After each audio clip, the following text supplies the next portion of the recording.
నాగదుర్గ ప్రస్తుతం 2 తెలుగు రాష్ట్రాల్లో ఈమె పేరు తెగ వినిపిస్తోంది. సోషల్ మీడియాలోనూ ఈ ఫోక్ సింగర్ పేరు తెగ మార్మోగిపోతోంది. ఇప్పటివరకు తన ఫోక్ సాంగ్స్, డాన్స్లతో యూట్యూబ్ను షేక్ చేసిన నాగదుర్గ ఇప్పుడు సిల్వర్ స్క్రీన్ పైన మెరవనుంది. ఇప్పటికే తెలుగులో కలివివనం అనే సినిమాలో నటించింది.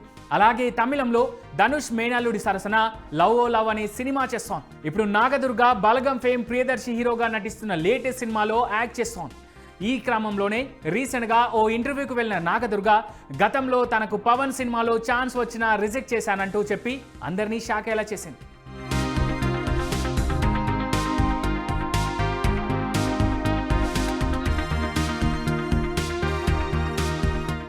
నాగదుర్గకు గతంలోనే పలు సినిమా ఛాన్సులు వచ్చాయి. అయితే వివిధ కారణాలతో వాటిని ఆమె రిజెక్ట్ చేసింది. నాని హీరోగా నటించిన శ్యామ్ సింగ్ రాయ్ సినిమాలో సాయి పల్లవి పాత్రకు సహచరిగా క్లాసికల్ టచ్ ఉన్న ఓ ముఖ్యమైన పాత్ర కోసం నాగదుర్గను అడిగారు. అలాగే అశోకవనంలో అర్జున కళ్యాణం సినిమాలో కూడా నాగదుర్గకు ఛాన్స్ వచ్చింది.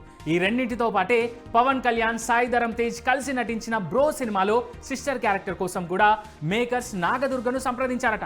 వీటితో పాటే పలు టీవీ సీరియల్స్లో కూడా లీడ్ రోల్లో నటించే అవకాశం వచ్చినప్పటికీ తాను రిజెక్ట్ చేసినట్టుగా నాగదుర్గ తన రీసెంట్ ఇంటర్వ్యూలో చెప్పుకొచ్చారు. ఆ సమయంలో తన ఫోకస్ పూర్తిగా నాట్యంపైనే ఉండేదని, కూచిపూడి నృత్యంలో డాక్టరేట్ సాధించాలన్నది తన కల అని, అందుకే సినిమాల్లోకి వెంటనే రావాలని అనుకోలేదంటూ నాగదుర్గ చెప్పుకొచ్చారు. నాట్యానికి మరింత ప్రాధాన్యం ఇవ్వాలనే ఉద్దేశంతోనే ఈ సినిమా ఆఫర్లను వదులుకోవాల్సి వచ్చిందంటూ ఆమె క్లారిటీ ఇచ్చారు.